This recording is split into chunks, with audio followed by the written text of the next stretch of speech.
जय हिंद dear aspirants, welcome to the route of success. आज के WP constable and lady constable recruitment 2024 এর জন্য ইন্টারভিউ রিলেটেড ফার্স্ট ক্লাস আমি নিয়ে এসেছি তোমাদের জন্য। আজকের ক্লাসে আমরা ডিসকাস করব তোমাদের ইন্টারভিউতে কি ধরনের পোশাক পরে যেতে হবে, অর্থাৎ ড্রেস আপ তোমাদের কি হওয়া বাঞ্ছনীয়, এবং আলোচনা করব সেদিনকে তোমাদের কি কি ডকুমেন্টস ক্যারি করতে হবে এবং ইন্টারভিউ টাইমিং। এই সমস্ত বিষয়েই আজকে আমি তোমাদের সামনে কিছু বলবো। ভিডিওটি অবশ্যই দেখবে যে সমস্ত ভাই বোনেরা এই ডব্লিউপি কনস্টেবলের পিএমটি পিইটিতে কোয়ালিফাই করেছো এবং এখনও যাদের 3 দিন রান বাকি আছে তারাও অবশ্যই ভিডিওটি দেখো। সবার প্রথম বলি তোমাদের সেই দিনকে কি কি ডকুমেন্টস ক্যারি করতে হবে। ডকুমেন্টস বলতে তোমাদের ক্যারি করতে হবে সেদিনকে ফার্স্ট যেটা নেবে মনে করে সেটা হচ্ছে তোমাদের interview admit card. Interview admit card যেটা তোমরা পিআরবির ওয়েবসাইট থেকে ডাউনলোড করবে, সেই অ্যাডমিট কার্ডের প্রিন্ট আউট করে তোমরা কালারও নিতে পারো অথবা ব্ল্যাক অ্যান্ড হোয়াইটও নিতে পারো। নেক্সট হচ্ছে তোমাদের আইডেন্টিটি প্রুফ। আইডেন্টিটি প্রুফ হিসাবে এইবার থেকে কিন্তু পিআরবি যেটা মাস্ট করেছে সেটা হচ্ছে আধার কার্ড। নেক্সট ইন্টারভিউ দিনকে অবশ্যই করে তোমার সমস্ত কোয়ালিফিকেশনের মার্কশিট অথবা সার্টিফিকেটগুলো নিয়ে যাবে, যেমন মাধ্যমিকের মার্কশিট, উচ্চ মাধ্যমিকের মার্কশিট, গ্র্যাজুয়েশনের মার্কশিটের জেরক্স কপি কিন্তু নিয়ে যাবে এবং সাথে করে নিয়ে যাবে তোমাদের যদি কারোর এক্সট্রা কোনো কোয়ালিফিকেশন থাকে।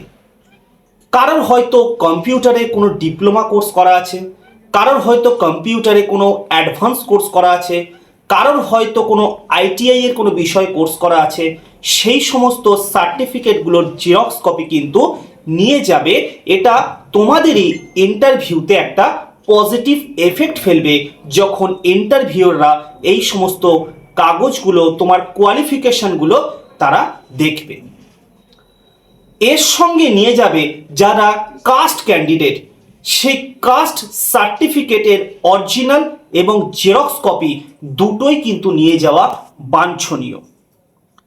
তাহলে বোঝা গেল, প্রথমে আমি তোমাদেরকে বললাম ইন্টারভিউতে আমার ভাই ও বোনেরা যারা কিছুদিনের মধ্যেই কিন্তু এই মাঠের পরে যাদের ইন্টারভিউ শুরু হবে কি কি ডকুমেন্টস সেদিনকে ক্যারি করবে। নেক্সট এবার আসি ড্রেস আপ। আমি ছেলেদেরটা বলছি আজকে। ড্রেস আপ পরবে তোমরা ফর্মাল শার্ট, কোনো টি শার্ট বা হাফ হাতা শার্টও নয়, ফুল হাতা শার্ট হওয়া কিন্তু বেটার বলে আমি মনে করি। দেখো এই ইন্টারভিউ, এই যে ভিডিওটি দেখাচ্ছি এখানে দেখো পাশে আমার যেদিন আমি যখন ইন্টারভিউ দিয়েছিলাম সেই ইন্টারভিউ ড্রেসের ছবিটাও কিন্তু আমি দেখাচ্ছি। দেখো পাশেই তোমরা দেখতে পাচ্ছ বাঁদিকে। এই ধরনের লাইট কালারের শার্ট পরবে।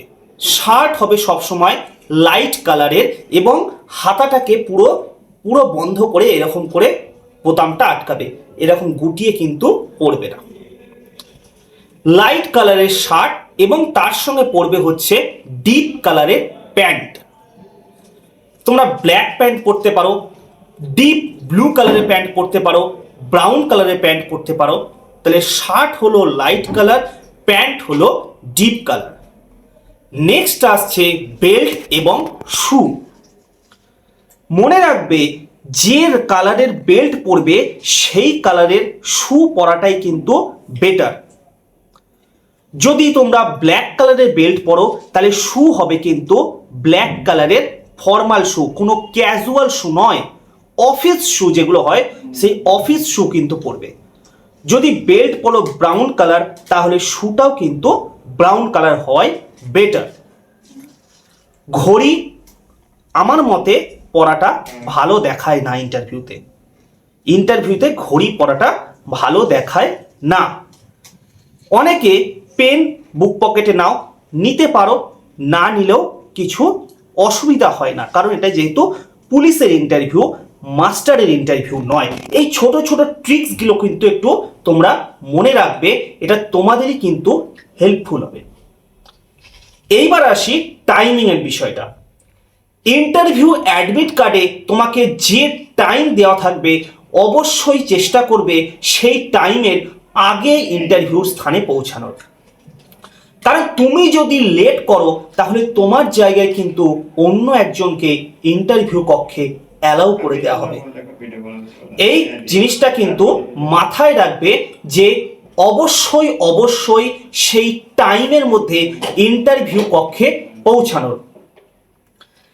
নেক্সট এবার বলি, বাড়ি থেকে তোমরা পোশাক পরে যেতে পারো, অথবা যেখানে ইন্টারভিউ দেবে সেইখানে পোশাক পরার ব্যবস্থা থাকে, যেটা আমি করেছিলাম। আমি পোশাক পরে ইন্টারভিউ দিতে যাইনি, বাড়ি থেকে নর্মাল জামা প্যান্ট পরে গেছিলাম। সেখানে পোশাক পরার যেখানে জায়গা ব্যবস্থা ছিল সেইখানে গিয়ে আমি পোশাক পরেছিলাম। এবার যখন তোমার সিরিয়াল আসবে, তোমার আগের জন যখন ইন্টারভিউ কক্ষের ভিতরে থাকবে, তুমি যখন দরজার বাইরে থাকবে, সেই দরজার বাইরে একজন কনস্টেবল থাকবে, সে তোমার দরজা খুলে দেবে। এটাই সাধারণত হয়ে থাকে। দরজা খোলার সাথে সাথেই হুট করে ঢুকে যাবে না, আগে অনুমতি নেবে। যদি দেখো যিনি প্রধান যিনি থাকবেন, যে র্যাঙ্কের যিনি থাকবেন ইন্টারভিউ, তাকে যদি জিজ্ঞাসা করবে তুমি, স্যার আমি কি ভেতরে আসতে পারি, অথবা ম্যাডাম আমি কি ভেতরে আসতে পারি, তারা যখন বলবে আসুন, তখন তুমি আস্তে আস্তে কিন্তু ভিতরে ঢুকবে। বুটে যেন কোনো খটখট শব্দ বা খসখসে শব্দ না হয়। নিজের ব্যবহারকে রাখবে একদম পোলাইট। ঢুকেই কিন্তু হুট করে চেয়ারে বসে পড়বে না, তারাই তোমাকে বলবে বসুন, তারপরে তুমি চেয়ারে বসবে। বসে কিন্তু এদিক ওদিক সেদিক ইন্টারভিউ কক্ষের কিন্তু কোনো দিকে কিন্তু তাকাবে না। নিজেকে শান্ত রাখবে এবং মুখে হালকা একটু হাসি রাখবে। তাহলে আজকের ক্লাসটা এই পর্যন্তই হলো। আশা করি তোমরা বুঝতে পেরেছো কি কি বিষয়ে আজকে আমি তোমাদের দৃষ্টি আলোকপাত করতে চাইলাম। একাধিক ইন্টারভিউ ক্লাস এই চ্যানেলে আসবে, চ্যানেলটিকে অবশ্যই অবশ্যই সাবস্ক্রাইব করবে। জয় হিন্দ।